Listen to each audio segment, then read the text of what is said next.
So I see we got a few people in here already. I want to say hello there. Gene Protus, hey there, says hi to me and to PJ. So PJ Compagna is in as well. And John Custer, always joining us from Michigan. We're starting a little bit early, but you're never too late. You're always going to be here.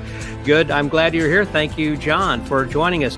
And Jim Cox, let me thank you very much for buying a T-shirt last week. I will talk a little bit more about that as we get into this week's podcast or this week's episode, which is going to be a lot of fun. Hey, Jim Hathey's here then as well. Happy April Fool's Day. I hope that you have perhaps fooled someone. I hope everyone has fooled someone here today because this is the day of fools, and this is going to be our special virtual happy hour April Fool's edition here this evening, which is quite unique. We haven't ever had this fall on the April Fools and probably never will because who knows how much longer this is all going to take place. Wayne Taylor, hey, you're here then too from Chesapeake, Virginia. We got people all across the country, so this is great. Appreciate you guys tuning in, and I know soon we'll be having people from across the pond and around the world. We usually have people from Ireland, from Iceland, from Australia, New Zealand, and so we welcome everybody, and we're starting to get the room filled up here. We got about, as you see, another 40 minutes or 40 seconds to go as we start to get the countdown down, and I will be bringing in our guests as we get a little bit closer. But this time I thought we would start the podcast or this broadcast just a little bit early. And Jim, you're from where there? From Ohio. Ashtabula. Okay, Ohio. I can pronounce Ohio. There we go. Alrighty, we're just 10 seconds away from getting started, so I'm going to kind of shut up for a minute and let our announcer take over for a moment.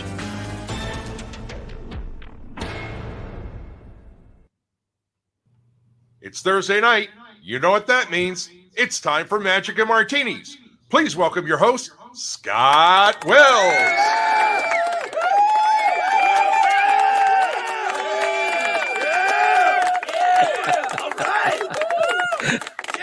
Yeah. All right. I'm so glad to have all of you guys here with us. Happy April Fool's Day. This is the time in which, of course, magicians like to fool people. No one likes to be made a fool of, if you don't mind me ending a sentence with a preposition, but they do like to enjoy entertainment and to perhaps be fooled a little bit. I welcome a few people already as we kind of got started earlier, and Mark Holstein, as always, my good friend, cheers to you. Glad to have you from Driftwood, just up around the Austin area. Used to be from Houston, and before that in Chicago. So great to have you, Charles. Chuck Arkin. Okay, greetings to you from Ohio, another Ohioan. And PJ, there you are. Where's the fool? Hey, well, I got them coming in a little bit later. Cheers to you. Getting thirsty there already. Ashtabula. Ashtabula. Okay, yes, I know that song. Alrighty, so we're going to be having three different guests coming in here this evening, and as I normally like to do is to play a little bit of a video that will introduce them rather than me giving their CV and telling you a little bit about who they are. You already know who most of these people are as well, but just to let you know a little bit more about them, let me bring in my first person by showing this video.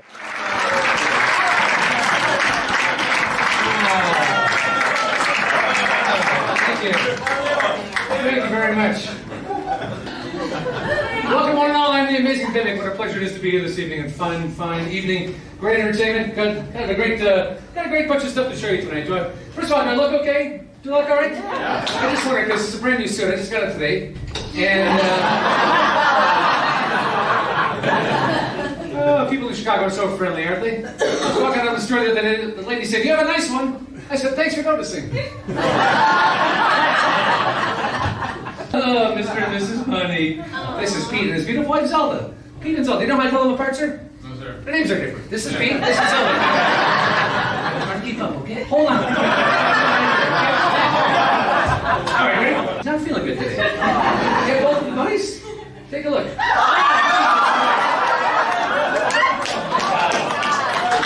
Again? Hey, looks good, huh? Ooh, is that impressive? Ooh, it's impressive, huh? If you're not careful, they go everywhere. Thank you here, that's nice. What's your favorite color? Green. That's not it. Any other favorites?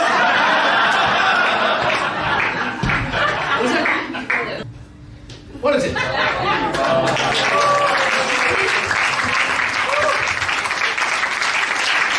It seems to be okay when I go like this. I know, but when I go like this, listen. Well, that's bad. That doesn't sound good, does it? Sounds like a bad case of plastic cup under the arm, doesn't it?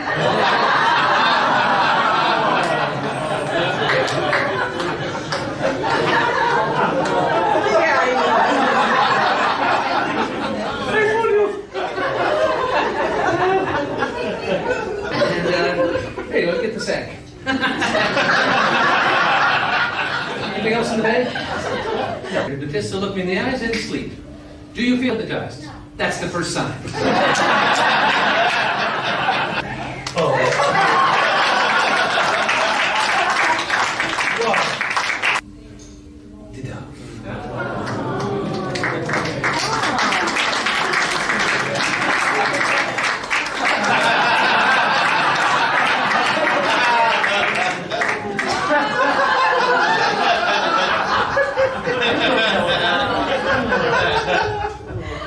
Thank you very much, ladies and gentlemen.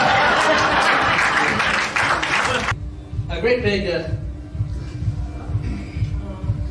well, you know what I mean. Thanks for being a great audience.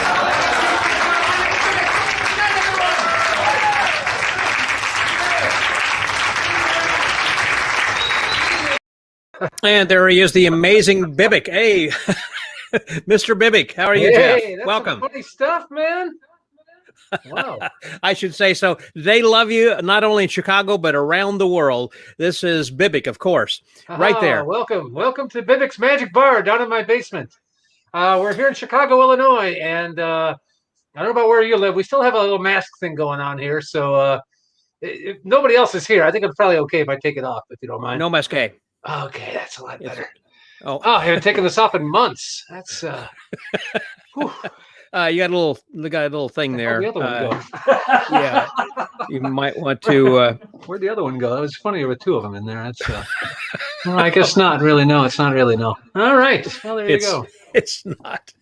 All right. Well, cheers to you. What are you drinking there tonight? Well, I'm having a little martini as well. So very nice.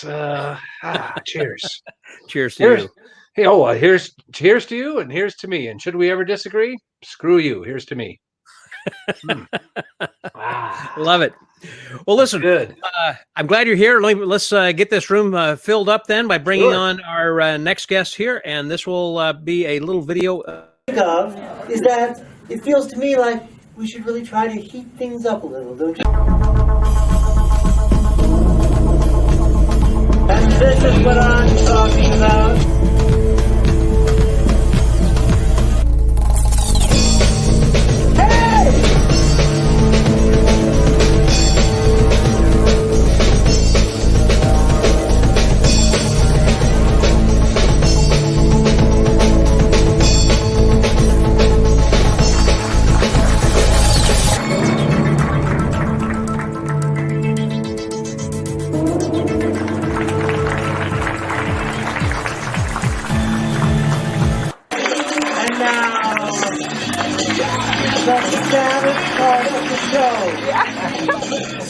Say goodbye to me. She'll be back, maybe. There he is, all the way from Reno, Nevada. Larry Wilson. Hey there, Larry. Hi, how are you? Hey, guys. That was a little blast in the past, I guess, wasn't it? Well, it not only was, it was a little funky when they dumped the audio because they didn't like the song. Oh, they didn't like the song? Well, that's why that I changed the. You got a little feedback there. Yeah. Recommendation. Well, I tell you what, you got two different streams. Let me get you. Okay, now I think now it works. Okay, I think. Yeah, I got you. Anyhow, yeah, I think you had a couple of different. Whether you had some copyrighted music over there, and so that's why that I changed that a little bit. Apparently. Yeah. So what are you drinking tonight for our happy hour? Oh, well, you know. Yes, I do know. Lips that touch alcohol shall never touch mine. So I'm drinking never kiss again? No, I'm afraid not. I'm drinking water, Scott. Cheers to you. Oh, but it's good. It's just as well, you know, you can get just as drunk on water as you can on land. I didn't know that. Yeah. Mhm. Yes. I did. And of course, there'll be no card tricks on the cruise ship because the captain is standing on the deck. Hey. Yeah. Thank So we shall continue by bringing in our third and final guest with this little video that will that's been abbreviated by him then too.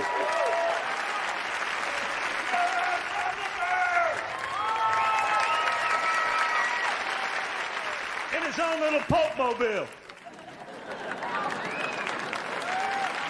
Oh, Bob and I are always trying to come up with wild and exciting things to do for our audiences. And what you're about to see next is the most impossible thing I could have ever come up with.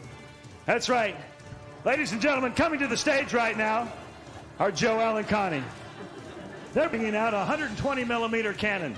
That's right. In just a moment, Joel will take Bob the Bird, put him inside the cannon.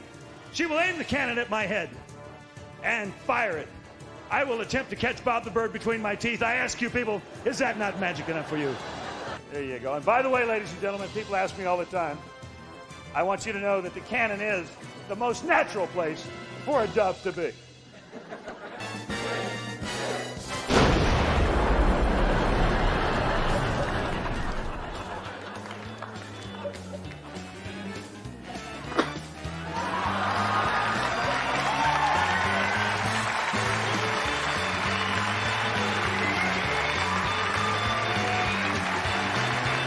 Ladies and gentlemen, Bob the Bird.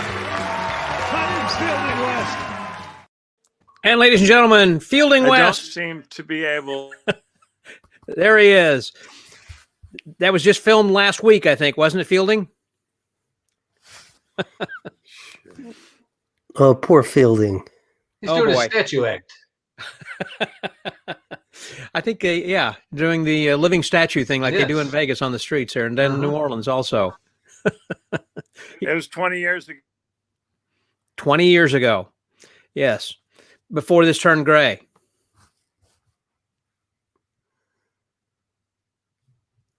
All right. There we It's go. a collection of Fielding's headshots. It's There you go.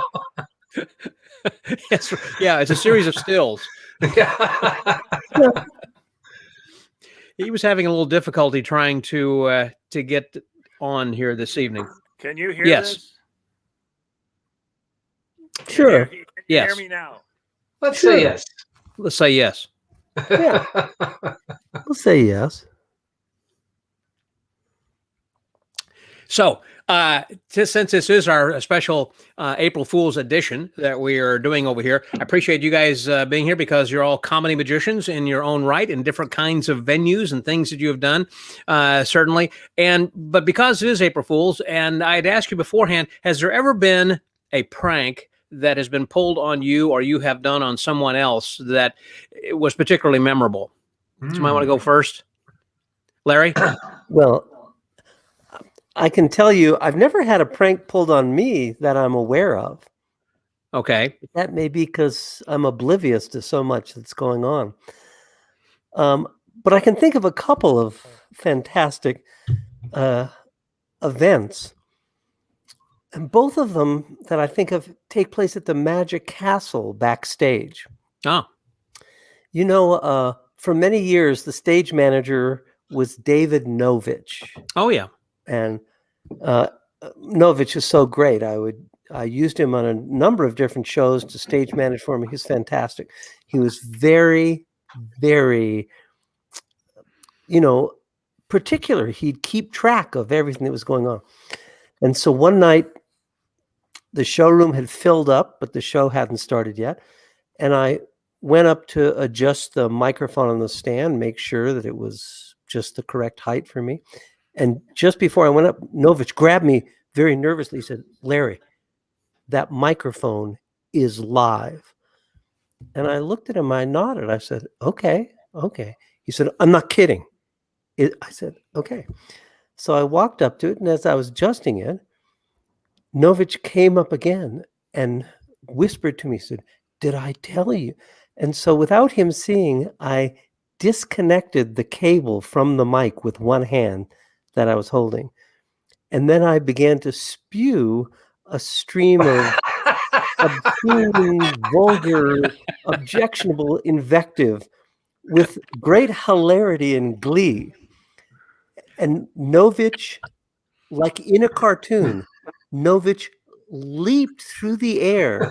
He came out of his shoes like somehow he thought if he could get the mic away from me, the words would not go into the microphone, down the cord, and out into the audience. And then I held up the plug and showed it to him.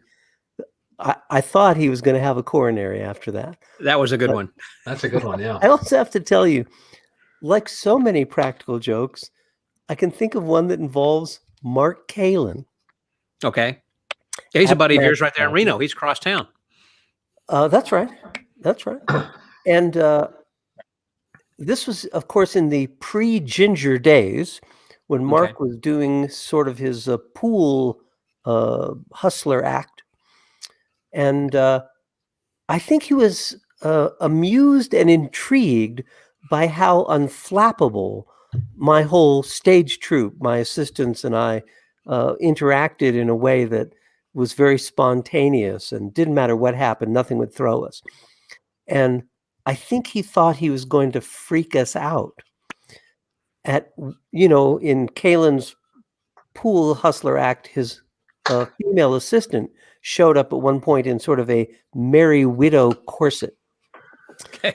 Rather provocative kind of a thing. Yeah. During my act at one point, I happened to gesture and look in the wings, and there's Kalin wearing the Merry Widow corset, standing in the wings, with some absurd wig on and a cigarette in a long holder. And I think he thought that was going to freak us out. And none of my people reacted at all. They just continued with the show. Which made it even funnier. I thought, God, that's weird. But then when he was on stage, he happened to look into the wings, and there I was with my entire stage troupe, all completely bare-ass naked. And we're just standing there very casually looking at him, and Kalin kind of lost his place. He didn't remember what he was talking about. He didn't remember what he was trying to do with the billiard balls. He kind of forgot where he was. I was wondering if he was doing his billiard ball routine and kind of dropped his balls when he saw all of you guys. Yeah. I didn't want to have the only one there, but yes. Okay.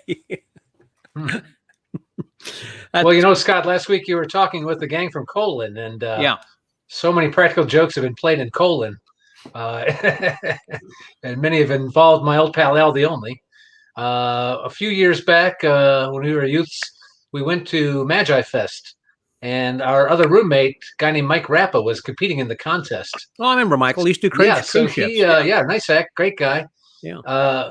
He went to bed early because he had to get up for the contest. So Ellen and I were out late, and we got back to the room, and we said, what can we do to Rappa? So my first idea was to glue his fanning cards together. But then we had the idea that we should sew his pants shut. So we, got out our little travel sewing kit, and we sewed the bottom of his pants shut. And, went to bed, and he woke up the next morning, and, we didn't do it too permanently. He couldn't get them apart, but that was a good gag to pull on a guy going into a competition. But listen, he won. So what the hell? So after he tried to get in, you instead of short sheeting him, you short legged him, I guess. Exactly. Yes. So he was able to at least get out of or into those pants. Oh, sure. Yeah. Yeah. Then later. Harriet had just posted something saying Happy April Fool's Day. I talked with her earlier this morning, and apparently her family is really into April Fool's gags, and her grandson would, I think, put vinegar in her coffee. Another time had put some salt in her coffee. And he said he put some fruit in her purse, thinking it would rot and start to smell bad after a period of time. Something about putting a stick in an old potato so it looked like and then putting them with the rest of the caramel apples. I said, does he know anything about short sheeting? And he said no, but he does know about putting shaving cream in your bed. I don't know, just some weird stuff. Okay, at great peril, I'm going to ask whether Fielding can have you got anything there that you can recall? I want to see if your video and audio works there. I guess not. All right. Darn it. You might. I can't. It's like Fielding's broadcasting from Mars. Yeah. He's on the rover. Yeah. Yeah. Yeah, that's the issue with using a phone. This is the third. Yes, the answer is, but I cannot hear you. Well, we're not talking, Fielding. You have successfully muted Fielding. Yes. If at all possible, then it's a rare thing. Yes. Try to go back into the computer. I know he had some issues trying to come in through the computer or getting that to work and through Chrome. But anyhow, yes, bummer. Sorry about that. Yeah, I've told Fielding 1,000 times, you've got to get one of these computers. I'll tell you what, his career must have gone well. I mean, he's good job with that computer. Yeah. Yeah, that's right. Yeah, he's not going to get that job at the Genius Bar anytime soon. I guess not. No. Yes, that's right. Yeah, it seems that over at. Thank you.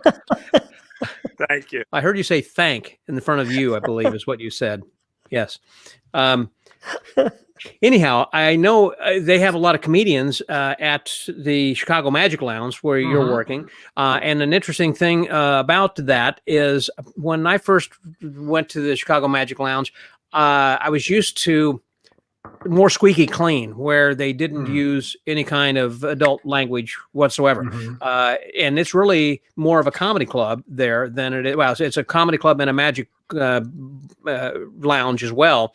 And I say that because comedy clubs do use off-color language because they have adults, and the lounge has adults. It's a bar as well. And it's just like the Magic Castle doesn't use language like that, but they do, and it's acceptable at the lounge.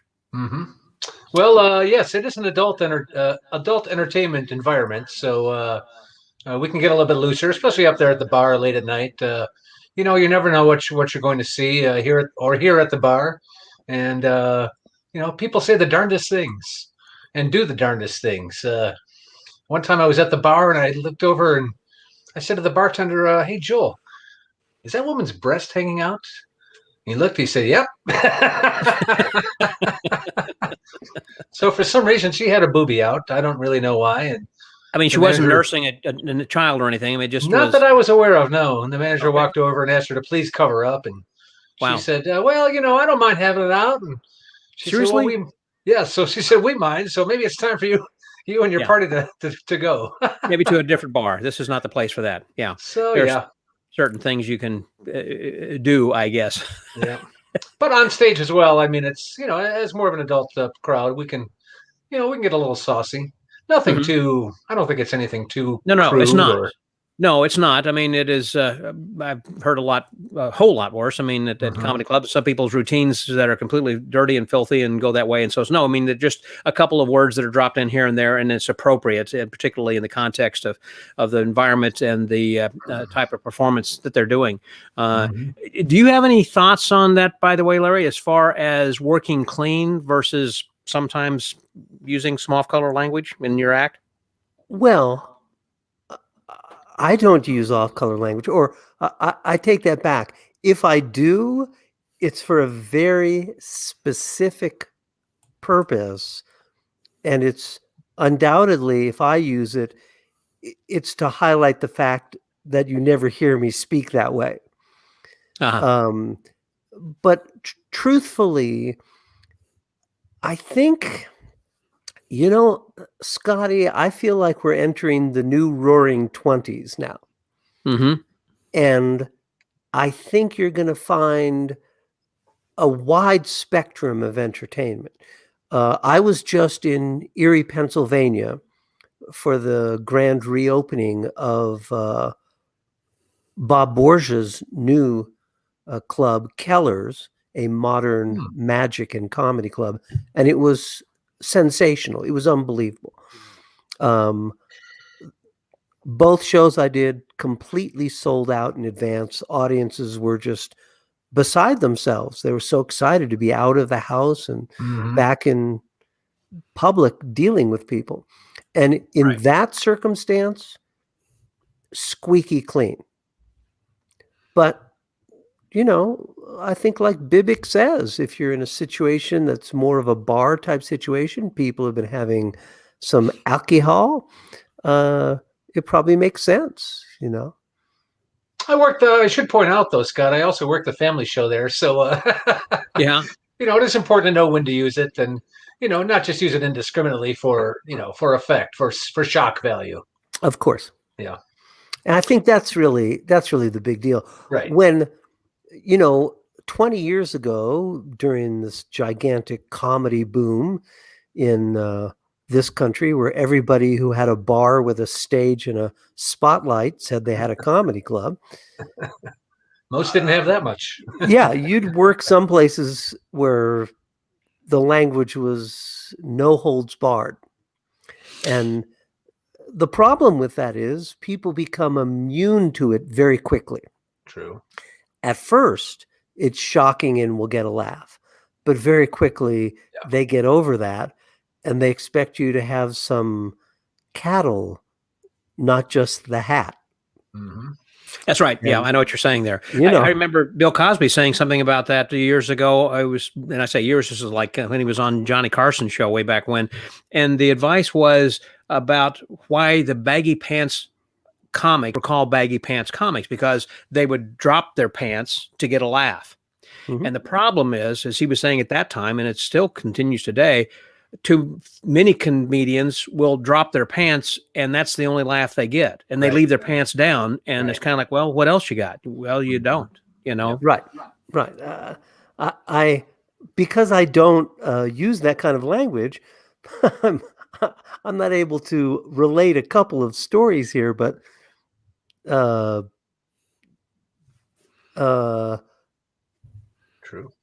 Oh, I see. Nathan Tricky Allen is saying, yeah, absolutely.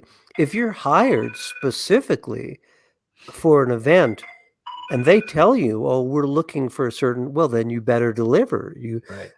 I think this comes under the rubric of being able to read the room. Right. I'm astonished. I'll tell you, it's unbelievable how sometimes people are blind to what the room really is.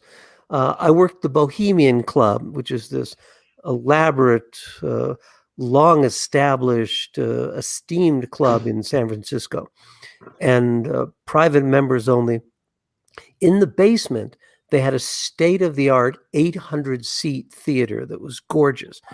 And they had a number of us up there performing, and the audience was tremendous, incredible.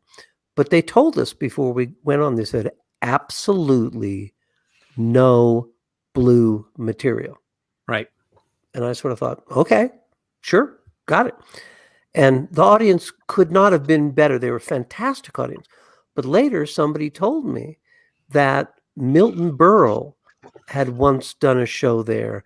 And when they told him that, he was like, oh, believe me, I know what I'm doing. And he went on and worked blue. Dead silence. They did not appreciate that, Mm-hmm. I mean, Jim Cox is pointing up. We could spend an hour here listing brilliant comedians who Didn't work blue. Clean. Absolutely. Absolutely squeaky clean. Well, that's one of the things in the contract for the Texas Association of Magicians.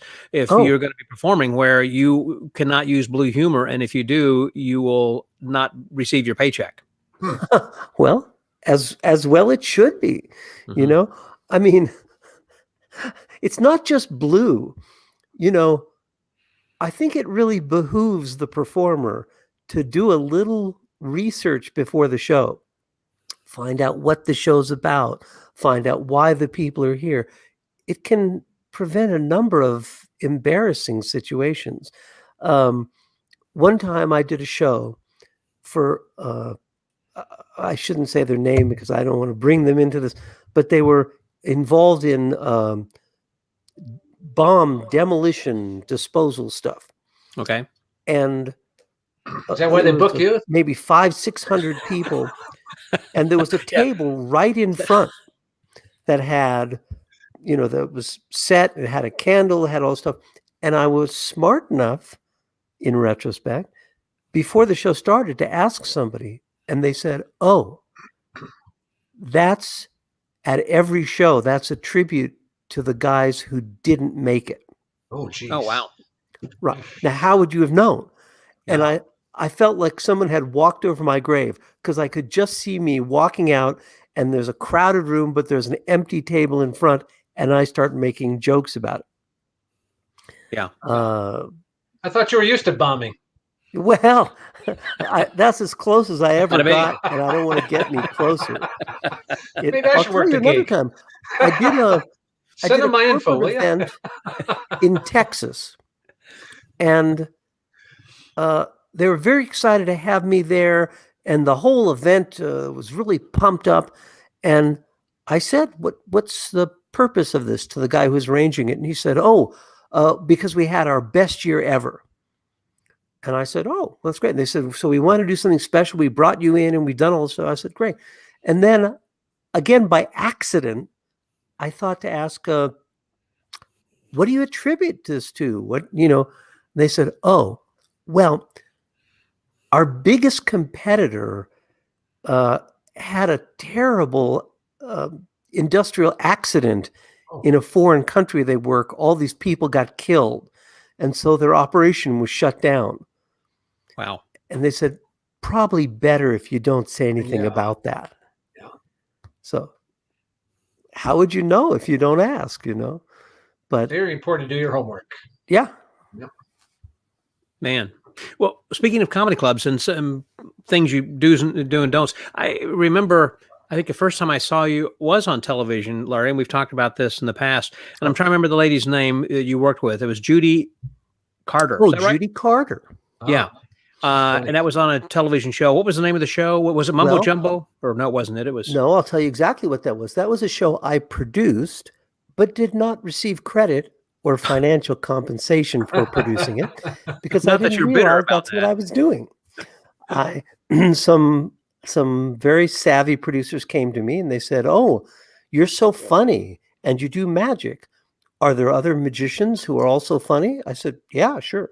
And they said, "We want to pitch this show to Showtime Cable, an evening of comedy and magic." And they said, "Who would you recommend?" I said, "Oh, I'll tell you exactly who." I said, "If you have me and my stage troupe, we're sort of like a sitcom come to life." I said, "You ought to use Judy Carter, because she's very different than we are, very funny, very clever. And then you ought to use Martin Lewis, who's this very dry British proper character, but very funny, very clever, great magic." So they then went and looked at 500 other comedy magicians and decided to use me, Judy Carter, and Martin Lewis. And,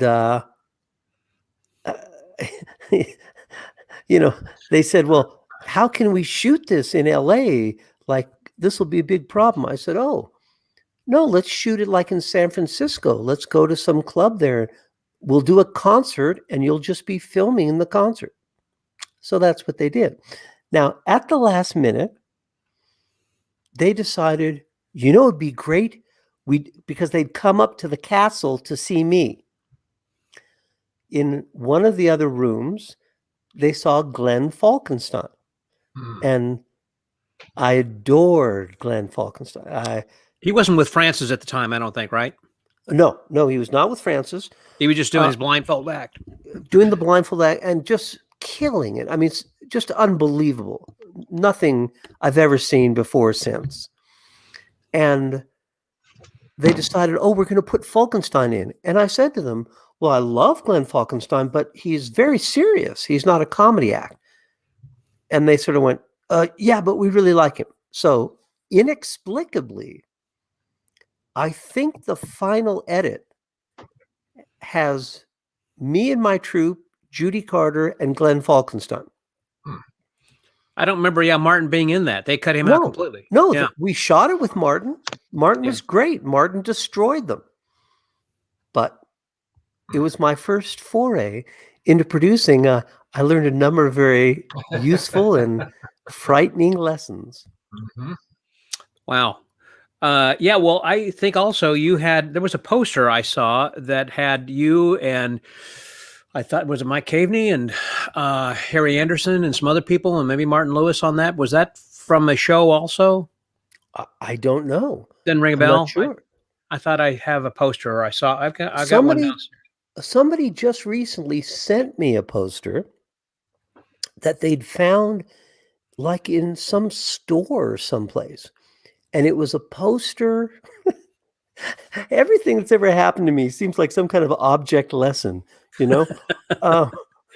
It was somebody decided they're going to put on a big show for Halloween. And so they got me and my troupe. They got Petrick and Mia Mm-hmm. and Hiram Strait. Now, did you know Hiram? He was a mentalist. That's the poster I That's think I'm right. talking about. Yes. Didn't they have That's a right. blindfold? It was a caricature drawing. That's right. Yep. Okay. That's the poster I'm talking about. Here's what's so great about that show. So they booked us. There were a series of clubs called the Keystone. There was a Keystone in Berkeley, California, a Keystone in San Francisco, in North Beach, a Keystone in Palo Alto. And they're fantastic. They're really rock and roll clubs. So they booked us in there. And we had a great time. But the name of the show was The Midnight Hour Magic Show. What time do you think the Midnight Hour Magic Show began? 7 o'clock. 8 o'clock. 8 o'clock. Okay. Yeah. That's kind of like asking when's the midnight buffet on the cruise ship. Yeah. Except in this case, it turns out you really do need. All three clubs called up later were very angry because all these people showed up at midnight expecting to get in. Oh, geez. What can you do? You know, but Wow. Live and learn, huh? I guess, or live and don't learn. And don't. But you sound like you've had a lot of experiences like that. Jeff, anything like that? You life lessons? Well, I found out the reality of doing a one-man show a couple of years back here in Chicago. I found a restaurant that had a beautiful back room, lights, curtains, and pitched them on doing a show. And they'd usually do music. So I said, okay, we'll do it. So I promoted it, sent out to my, well, first of all, I talked to them about doing walk-around magic in the restaurant, for maybe a couple of weeks before, just come in for an hour or two, talk to the regulars, promote the show. No, they didn't like that idea. They weren't comfortable with that. So I said, okay, fine. So, all right, day of the show comes around, and a friend of mine who is a balloon twister, among other things, shows up with a friend of hers. So they came in early. They said, hey, yeah, we want to get something to eat. I'm thinking, great, it's going to be great. The house is going to like it. They're coming in early to eat. It's going to be great. So they're there. They eat. Showtime's getting closer. Nobody else there. Showtime getting closer. No one else. Yeah. So it's showtime now. And I have one woman and one man. So the thing about these two particular audience members is that the woman, lovely lady, but instead of laughing at humorous things, she's the type of person that nods her head and says, nice. Oh, yeah. Okay. That's nice. Yeah, that's the kind of reaction you want.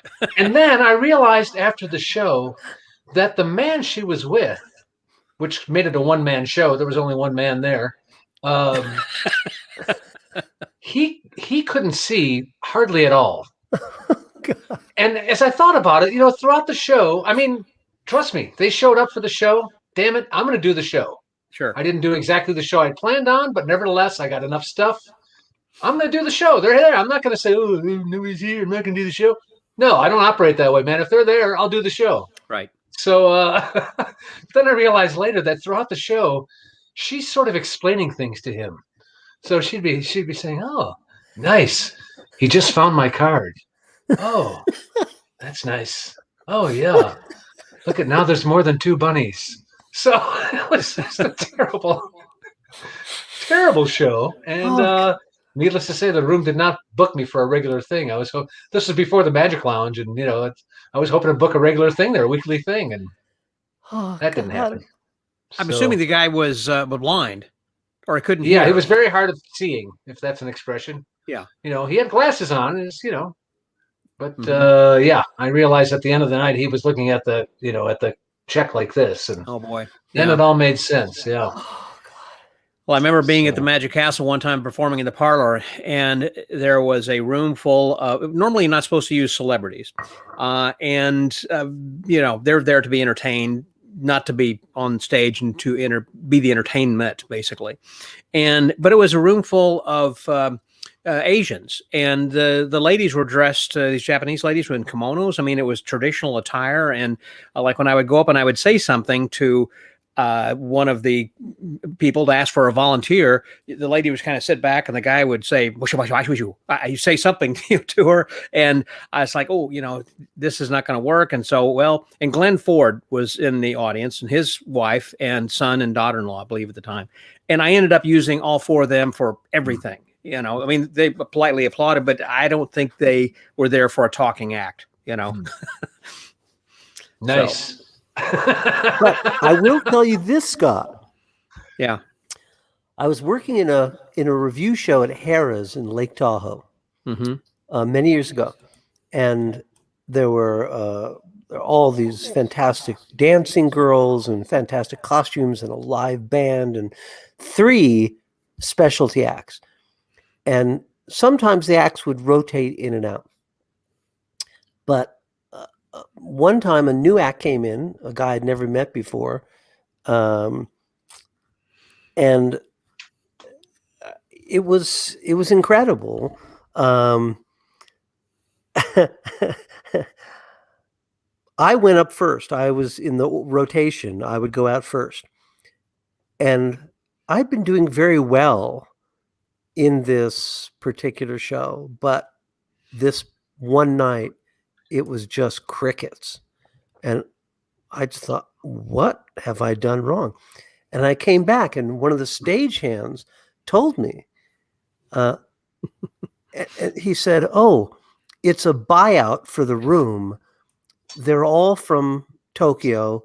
They don't speak any English.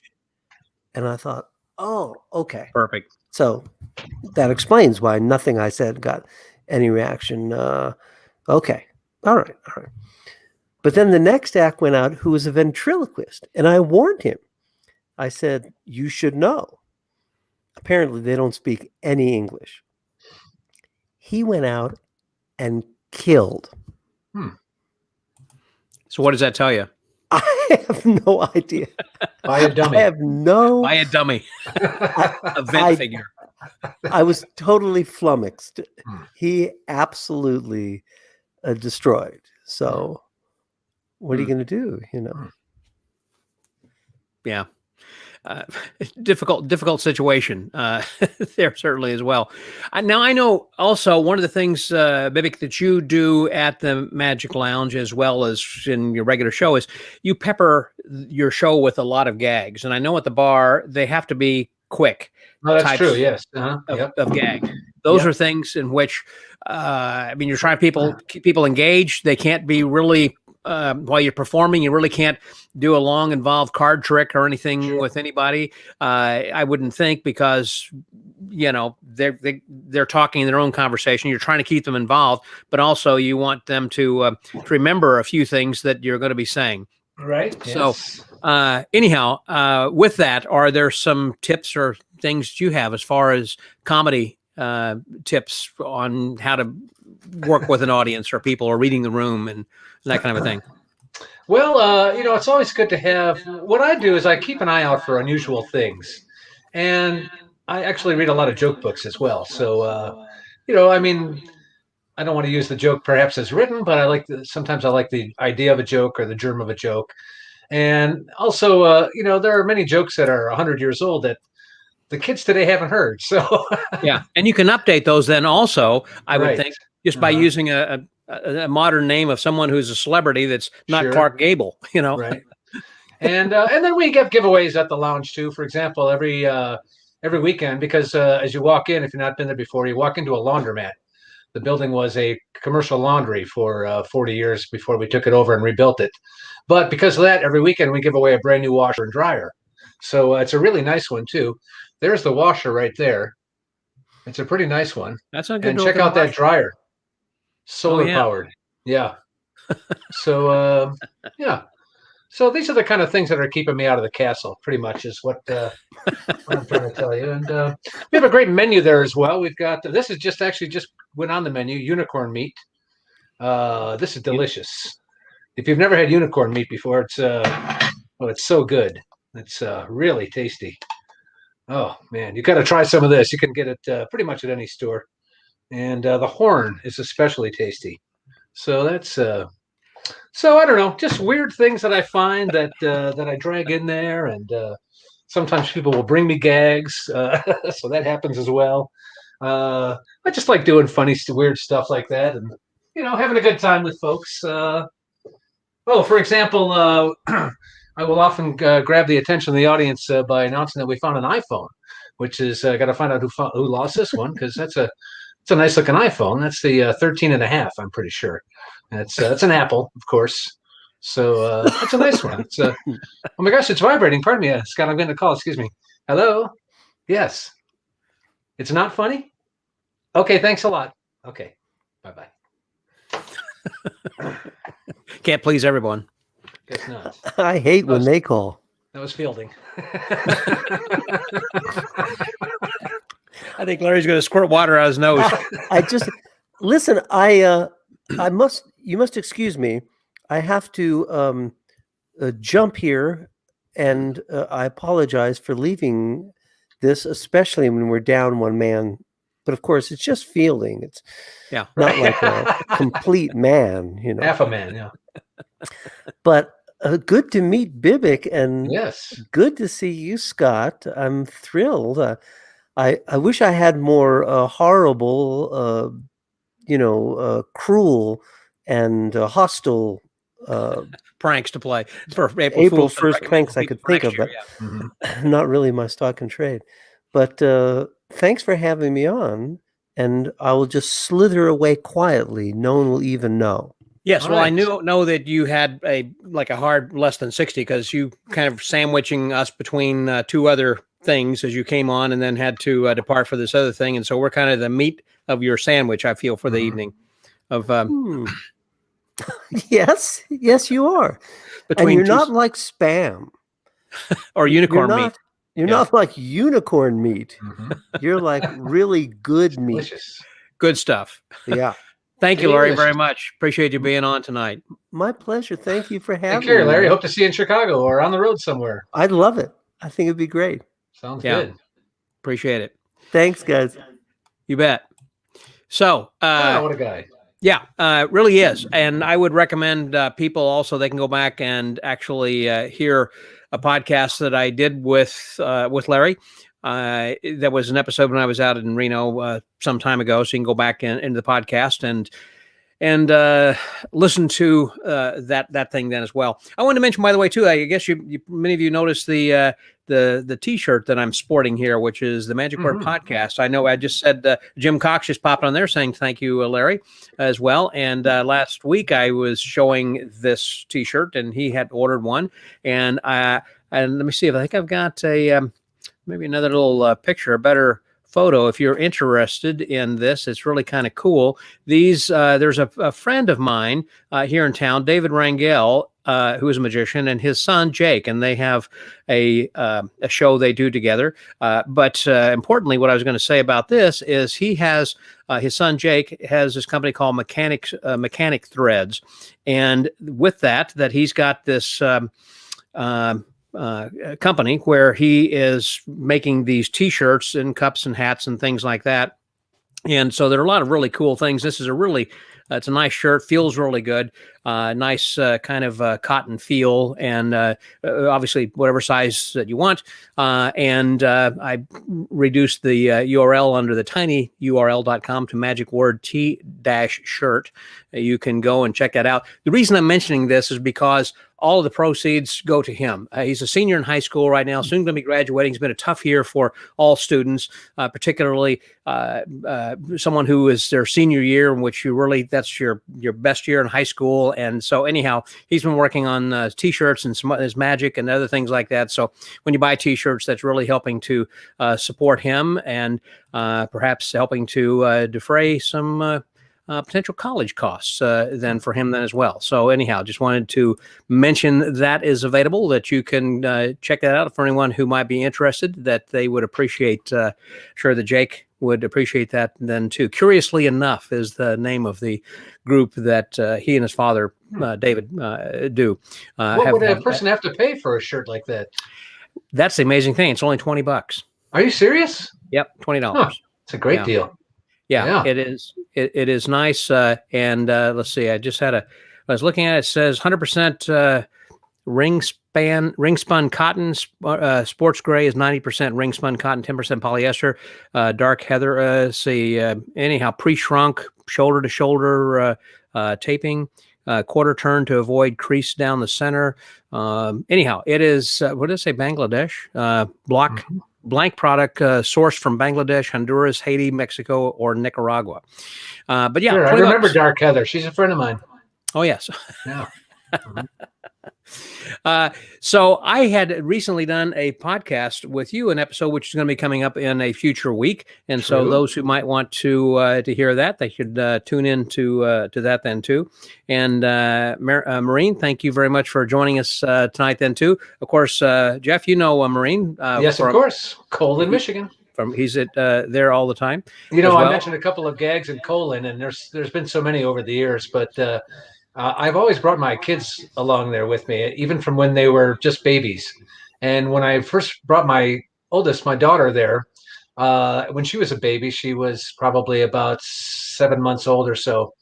So I was carrying her around the Legion, and I had a little baby syringe full of water in my hand. So as I was carrying her around, people would come over, "Oh, baby, that's your baby. Oh." I'd say, "Yeah, but be careful. You know, she's got a little problem." And then squirt the syringe from between her legs, and water would come out. And then I did the same gag 3 years later with my son. And at that year, there was a Japanese television crew there, and they thought that was hilarious. So they taped it. So chances are, my son was a big star in Japan when he was a baby. When he was a baby. Yeah. Now, last week you were talking with Al about the cemetery at great length. He went on and on, didn't he? Jesus, he did. I was getting older by the minute here listening to that guy. But yeah, you're going to need to make room for you very soon. I pulled a gag on him a couple of years ago because I bought a spot some years ago there, actually.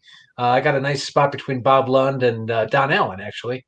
And so one year, I had this idea for a while, and then I finally did it. One year, I showed up with this. Chicago Comedy Conjurer. Yes, this is, it's kind of hard to tell. It's sort of a marble plastic. Okay. And it's the shape and size of a headstone. So I put this on my spot in the cemetery. And I didn't tell Al about it at all. So he came out to do the tour the next morning. And this was sitting on my spot. And that was on the ground on your spot. Yes. And so he saw it and he kind of shook. I was there. And he kind of saw it and kind of shook his head.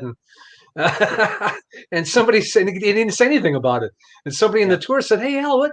Who's this guy?" And the dick said, "Oh, he was has-been. He ain't no good." So I kind of kept walking. What's he doing here? So anyway, I might actually have that out when I go there. So that is funny. You should put that there when he does the tour. Yes, I have the last couple of years. Yeah. I remember being there one year when Hank Morehouse, before he had passed, and I was on the tour taking that with Al. And as we were, I happened to notice Hank over to the side, and he was laying down, and his wife was taking a picture of him. He had his headstone behind him, and I thought, man, I need to go over and get a picture of that. 6 months later, he passed. I never got a chance. But I thought, man, that would have been kind of a morbid picture, Yeah. but or macabre. But it would have been kind of cool to have had that then too. That's true. Yes. Yeah. Kill those sage Abbott's at Jeff That's McBride. true. Yes. Yeah. It was funny. Yep. Yeah. A couple of years ago at Abbott's, we were at the Legion Hall, and they had a full-size cardboard cutout of the racer, Danica. What's her last name? Oh yeah, Danica. Not Evans. Danica. Williams? I don't know who you're talking about. Yeah.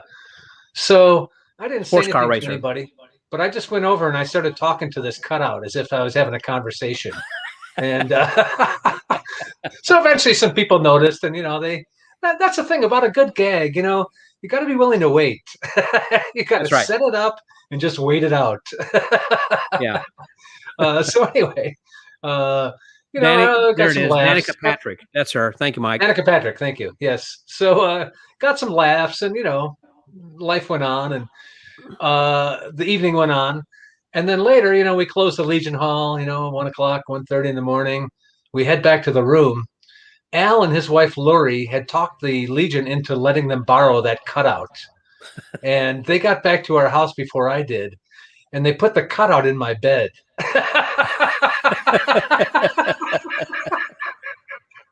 And they covered it up and everything. So when you pull back the covers, there she was. So I pulled back the covers. I pulled back the covers, and there she was. And I started, oh my God, I was laughing so hard. I was peeing my pants. David Linzel's sleeping on the bed next to me over here, and he wakes up, and so he knew what was going on. I guess he was there whenever they came and put it in. Probably, yeah. Yeah. So I finally stopped, and then Al and Lori are downstairs. Everybody else is still downstairs. So after I stopped laughing, I said, "Move over, bitch." I'm tired. I'm going to bed. Yeah, when you're going over and you're talking to a cutout, you gotta be committed to the bit. I mean, you just can't do it for a little bit. You gotta buy into it. It's like, I'm gonna be here. I'm gonna sell this. Yep. I've done a couple of other gags like that as well. My wife was a professional dancer in a jazz dance company for many years, and one year they had their Christmas party here at our house, and so they gave each other presents. And one of the dancers got a photo album, and on the front of the photo album there was a room for an 8x10. So they all unwrapped the presents. Ha ha ha! They're having a good time.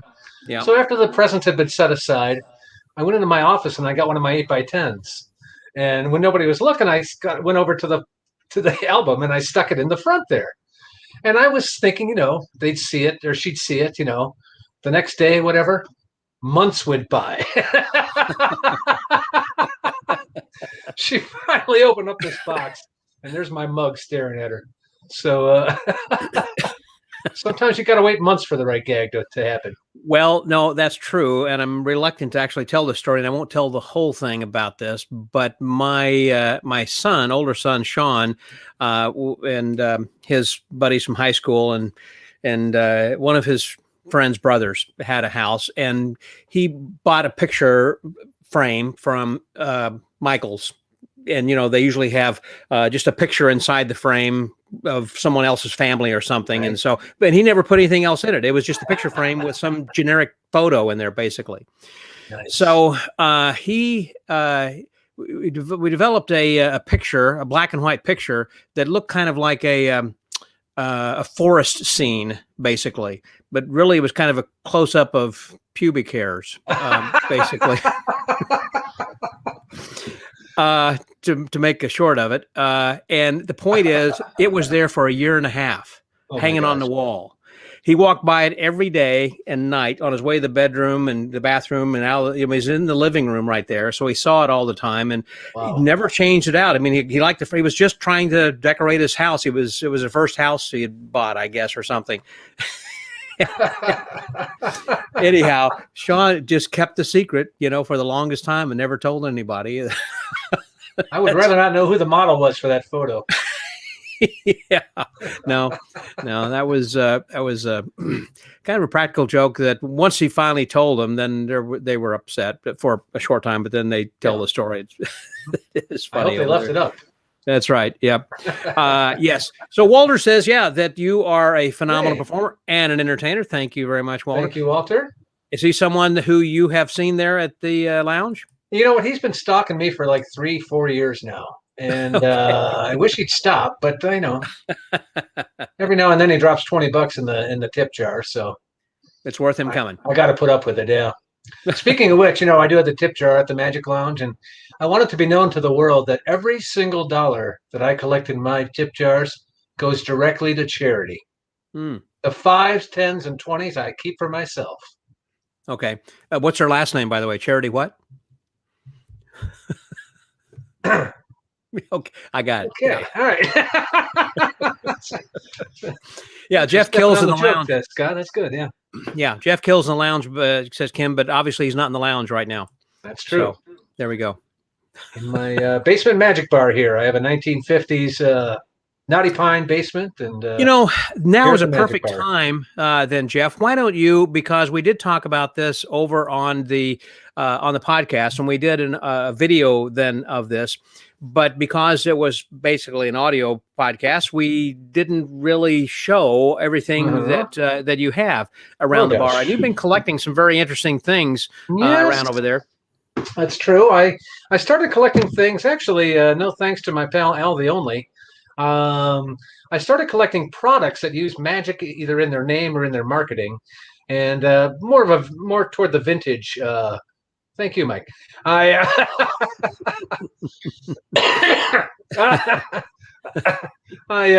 got me all choked up now. Thanks a lot. And more on the vintage end, but because magic is still being used to market a lot of things now. So sure. Gosh, I've got all sorts of swell stuff back here. Let's take a look there. This is actually the first item that I ever purchased. It's Presto oil. It's hand soap. That's the first can. And that's cool. It's got a magician on the side there. So is that kind of like stuff to cut grease, like when you I'm sure it must have been at the time. And so, gosh, I paid $13.50 for that. Seems cheap now. So that was one of the first things I got. I've got tons of various things. Magic baking powder. I've got the Playtex magic girdle. Who wouldn't want one of those, huh? Exactly. And, magic fingers. Magic wood. Magic spread. All kinds of wacky magic things. And, of course, the granddaddy of them all. Yes. The Kitchen Magician. It dices, it slices, and makes beautiful julienne fries. Before this thing came out, we had no idea what the hell julienne fries were. Now we do. So never heard of it before. You're right. This was the basis for countless chopper routines throughout the years. So got to have a kitchen magician. So if you ever come to Chicago, folks, for $20 you can come down here and have a look around. What do you keep in the refrigerator? You have anything from the Magic Hat Brewery? I don't actually. No, I do have a. Well, now that you mention it, thanks for asking. Hey, don't mind if I do. Have a brew. Why don't you? It's my favorite drink. Well, actually, it's not my favorite drink. My favorite drink is the next one. Thank you. I don't know if you know this or not. I actually started writing a drinking song, but I never got past the first 2 bars. I like it. I like it. So, yes. Well, that's a fun little place. And, of course, a few naughty items, too. I've got a few girly decks of cards and various things like that. For some reason here, I'm going to check this out. This computer's doing very strange things at the moment. Okay, we're back to normal now. It looks good from here. Yeah, okay. That's all right. My screen keeps shifting and changing. It's kind of wild. Oh. Maybe it's the beer. I'm not sure. It could be that you're wearing beer goggles. That's true. Oh, I have some beer goggles.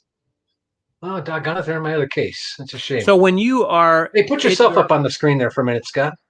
Put myself? Yeah, go ahead, full screen. Okay. Okay. So when you are at the bar in the Chicago Magic Lounge, I would think there is a limited amount of space back behind the bar because they've got to keep all of the bar glasses and utensils and ice and the thing where they're washing the glasses and all that kind of stuff. And so it'd be difficult, I think, for you to have all of these gags and props for a full evening of everything that you're doing, trying not to repeat too many things too many times. So I think that the space is limited behind a bar. How do you cope with that? Well, normally it is. Holy cow! However, yeah, here they are. Oh, those are beer Aren't those goggles. nice? Yeah, beer goggles. Yeah. Yeah. Okay. Normally that's true if it's not a bar that's been built to perform magic at. Mhm. We have that beautiful center area, beautiful green felt, soft built-in pad, and there's plenty of storage underneath that. There's room for our stuff underneath that. So actually, that's the one place it's very easy to perform as far as that goes. Yeah, I thought I had a picture. Oh, in fact, I do. Hold on just a minute. I'm Yeah. going to take us out over here, and I'm going to Mhm. just show that picture.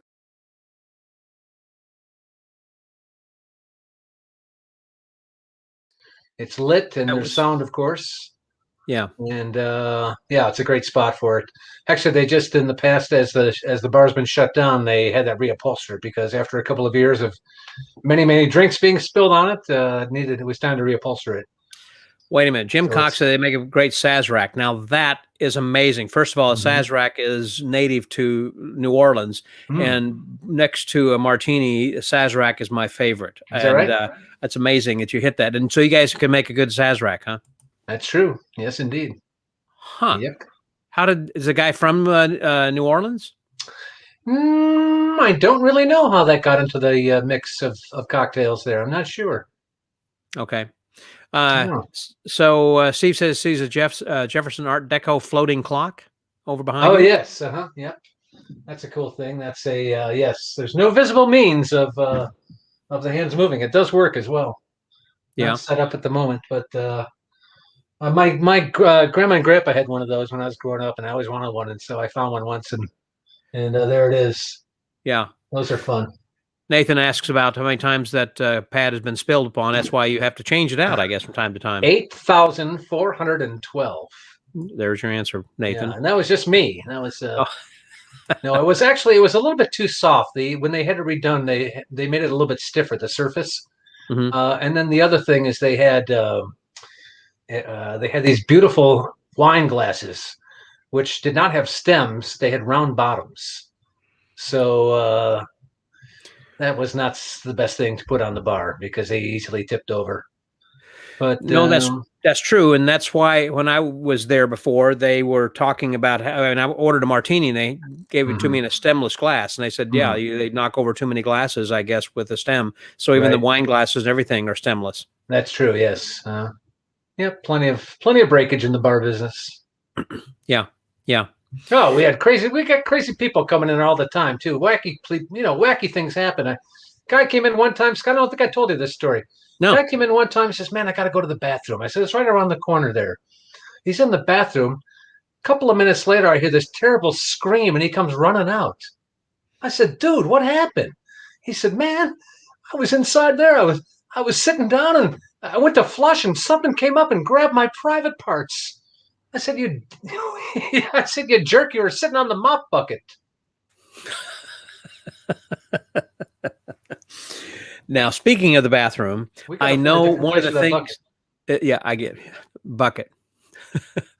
That in the bathroom, the men's room, I think it is. Yes. You've got that circular kind of spiral illusion or something. Yes, Right. we have the illusion of the hole in the floor. That's actually it's easy to find on Instagram.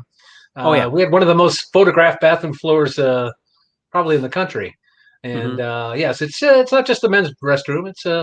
It's for anyone. It's a Oh, it's just a generic restroom. It's a Whoever generic gets there restroom, first, yeah. basically. Okay. Yeah. So people often, the first time they're there, I say, and they're going to the restroom, I say, make sure you can take a picture of the floor. And they say, what? Because if you just look at it with your eyes, you don't really get the effect. I mean, you see it, and it's kind of a cool paint job, but if you see it through a camera, through one lens, then you get the illusion of the hole in the floor.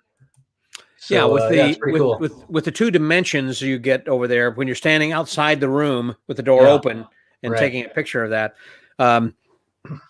I bought one of those rugs that I put Right. downstairs Uh-huh.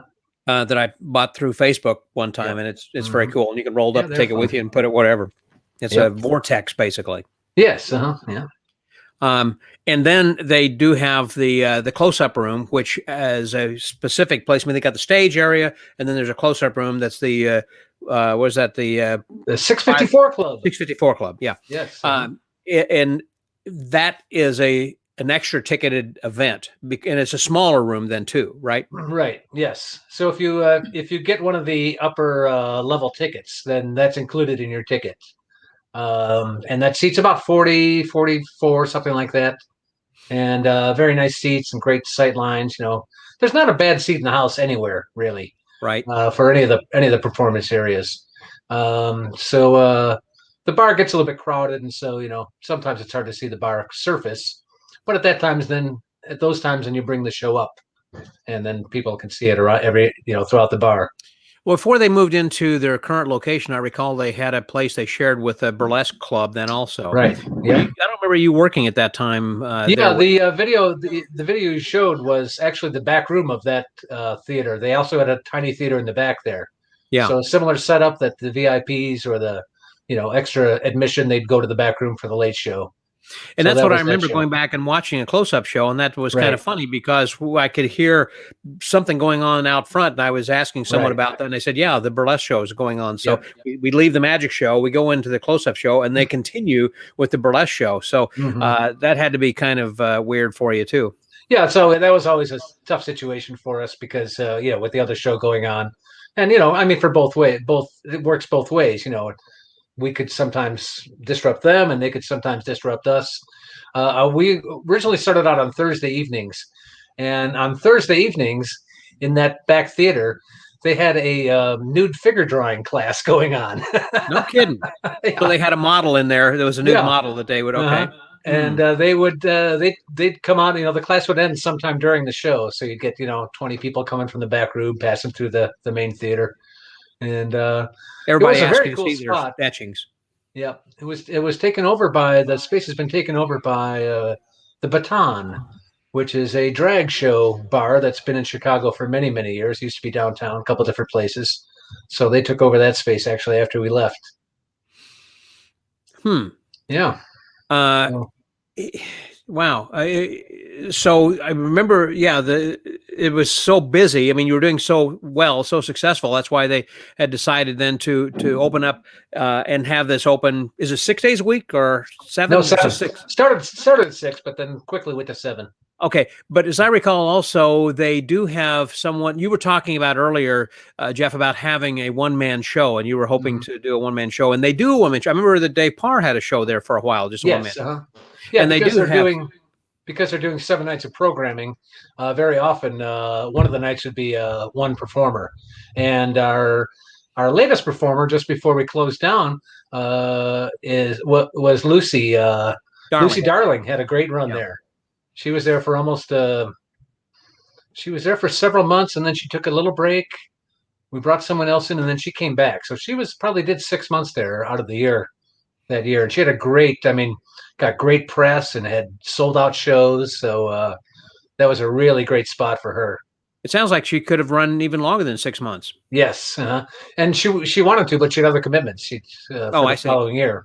Yeah. So, she's been pretty much killing it on the virtual shows and everything she's been doing now. That's just been amazing. And I know they have theme weekends also where they have had, let's say, female magician weekend. True, we did Women in Magic, yes. I think not just a weekend. I believe there was a whole month for that. Was it? Okay. Mm-hmm. Yeah. We brought in Faye Presto from England. Yeah. Was one of our performers. Alba's a regular performer there. Suzanne's been there many times. Let me see. Who else? There's a great performer that started when we were in the old place. A person named Tori Noquez. And she's now in Bloomington, Indiana. She performed there several times, and she was really. I've always liked Tori. She was a really great person, and she still does magic. She's been out the castle several times. So, we've had all sorts of things. Dan Sperry came in and did a week or two, so that was quite a mess. Yeah. Well, listen, I can't believe I just took a look at the time over here. It looks like we've already had our last call, I think, for the Are you serious? the bartender, the waitress who had come in and said, hey, it looks like it's about time for our last call over there. And I'm glad that you were available to do this in more ways than one. Gosh, where'd everybody else go? I had talked with Fielding before, and everything seemed to be working. And then he got on his computer, and everything just went wonky. He had to download everything again, and it wasn't working on Chrome or Firefox or Safari or anything. And he was just having all kinds of issues. And we were talking, and then he said, let's try it on the phone. I said, it's probably not going to work, and it didn't. And I'm sorry that he was unable to really join us tonight, but I'm glad that Larry was able to get on and be with us and share some Hobson stories. couldn't make it either, I understand, right? That's funny. Yes, I talked to Jeff Hobson. Jeff was wanting to be on tonight. I thought that would be a great person to throw into the mix. And he said he was going to Michigan to go and visit his parents, and they have like dial-up. So he said there's no way that's going to work though either. It's been interesting how most performers when they get big in the business and they make a nice piece of money. One of the first things I always hear they do is buy their parents a new house. Like Lance Burton and everything. That didn't happen for Hobson, I guess, huh? Yeah, I guess not. Or at least if they did, that they didn't buy the. If he could just buy some internet, that would be fine. Yeah. If he would just spring for the internet, exactly. I guess Jeff's not doing so well then. I guess not. No. Although that's another club he's got out there on the West Coast. That is Marvin's Magic. Place or something like that. I don't think they are doing virtual shows. I don't know if they are not, but I know Chicago Magic Lounge is doing virtual shows. Is that right? They were for the entire year. They took a brief break now. Excuse me. So I'm not sure quite when they'll be back with those, but definitely. And Scott, you're around. You know a lot of magicians. How many magic bars? How many magic theaters? Let's call them. Are in existence now. I mean, 12. Despite the shutdown, I mean, there was Hobson's Place, Smoke and Mirrors, right? Pittsburgh, right? House of Cards, of course, in Nashville, right? The one that Larry mentioned, Keller's, I've not heard of before. Yeah, and then there's Wizards that's down in Orlando that Eric Olson has. Oh, right, sure. Rich Block has one, which is the Dickens Theater up in the New England area. I believe that Christian and Catalina have a show they regularly do in Indiana, someplace, I believe in Indianapolis. I believe there are one or two theaters in San Francisco. I believe Daniel Chan has one. He has there, and I'm trying to think. Actually, you mentioned Danny Archer. Danny actually is the president, but he's kind of the coordinator, put together all of these different clubs like the Magic Castle and entertainment directors from all these different clubs and trying to put this thing together. So that way it's kind of like, well, what are you doing? How are, and what kinds of things are you doing right now? And even he put this group together before we even got into all this quarantine. So this way they were able to share ideas and things like that. I was part of that group because I was going to be the entertainment. Well, I am the entertainment director for the Magic Island here in Houston, for what that's worth. I just posted a picture when I woke up first thing this morning. I saw that today. And I had quickly about 200 replies on that. And I was saying the Magic Island is going to be reopening today, and we've been quietly working at nighttime surreptitiously. And the first 100 is going to be a private membership, and the first 100 people are going to get a free Tesla and a party hat. So, and I think I had people for the first sentence or two, and they were getting excited, and then they realized, April Fools. I think somebody else. Let's see what else. Jim Cox said House of Cards is open again. That's good to know. Good. Okay. And Ken, what'd you say over here? Ken said Magic Lady Sarah. That's right. Course. Yeah. Yep. With Keith Fields. Yep. In that group. If okay. anyone else, what's that? He's okay. She's better. Yeah, I agree. But they've also been doing a lecture, which is kind of cool. I think Right. during this lockdown, a lot of people have been offering virtual lectures, and they've been doing kind of an abbreviated thing, and then kind of dash in and out for like a half hour or so. So if clubs are interested, they can contact Lady Sarah or Keith Fields, and they do Let's not plug him, Scott. He's not on this one. Oh, that's right. Yeah. What's he doing? Yeah. Exactly. So what are you doing? What can we plug that you're doing? Well, actually, I'll be working the castle in a couple of weeks. It's the White Castle. Oh, yeah. It's up on Harlem Avenue here. I think I'm going to be doing the late shift. So yeah, stop by and I'll get you a couple sliders. Just a couple? Okay, so first couple are on you, but the next 6 are you have to pay for. Couple of bags. Yeah, how's that? Okay. Yeah. Yeah. So actually, I'm starting to get inquiries, and I'm starting to book some live shows. So that's exciting. I booked a hypnosis show. I do hypnosis as well, and I booked a prom for the end of April. So that's exciting. Those all went away last year. So and that's going to be a live event. Yes, we're coming back. Yeah, we are. I just got my flights booked today for a show I'm doing in Charleston, South Carolina, coming up in May. So I've got something coming up. So things are slowly starting. That's going to be the first time I will have actually been in a plane and traveled in over a year. So I'm cautiously looking forward to that. Obviously, I've already got my shots. You're still a young man. Have you gotten your shots? I had my first shot a couple of days ago. Wait, I didn't really say that right. I took my first shot. I'm going to do a couple more shots here in about an hour. I did. I got my first one a couple of days ago. So go back in a couple of weeks and take care of it. So and get your next one. And no reaction? You know what? I was exhausted yesterday. The day. Oh, me too. But that's just my normal day. But the day after, yesterday I was just exhausted. So, but today I'm fine. So it doesn't. It doesn't seem to have affected me much. So you still seem to be kind of your normal self. Okay. I'll be all right. I think so. You know, we shouldn't really crack. You shouldn't really crack COVID jokes. You know, the problem with telling COVID jokes, of course, you got to wait 2 weeks to see if they get them. You're never going to stop. We can stay here the rest of the evening, and you can do one-liners. Probably could, yeah. Probably could. Bibik, thanks very much. You're amazing. You bet. And I appreciate it. Look forward to seeing you in the real Thanks, world. everybody.